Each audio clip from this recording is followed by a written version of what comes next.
Welcome to V3 news. లక్ష్యం సమాధాహితం. నేను మీ కావ్య.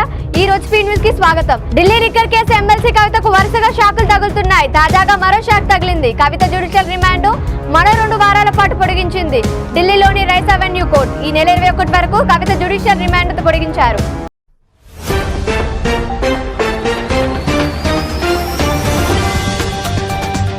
తెలంగాణలో కాంగ్రెస్ అధికారంలోకి వచ్చిన తర్వాత వరుసగా రైతులకు గుడ్ న్యూస్ చెప్తోంది. ఇప్పటికే పంట బీమాపై ప్రీమియం ప్రభుత్వమే కడుతుందని మంత్రి సీతక్క ప్రకటించారు. ఆగస్టు 15 నాటికి 2 లక్షల రుణమాఫీ చేసి తీరుతామని సీఎం రేవంత్ రెడ్డి చెప్పారు. రుణమాఫీకి 30,000 కోట్లు అవసరమని అంచనా వేసిన ప్రభుత్వం నిధుల సేకరణకు ప్రయత్నాలు మొదలుపెట్టింది.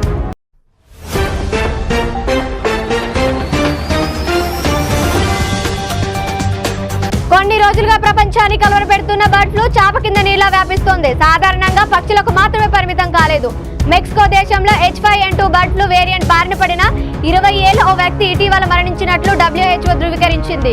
జ్వరం, ఊపిరి తీసుకోవడంలో ఇబ్బందులు, విరోచనాలు, కడుపులో తిప్పడం తదితర సమస్యలతో బాధపడ్డ రోగి ఏప్రిల్ 24న కన్నుమూశారు. తాజాగా ప్రపంచంలో తొలి బర్డ్ ఫ్లూ మరణం సంభవించడం ఆందోళన కలిగిస్తోంది.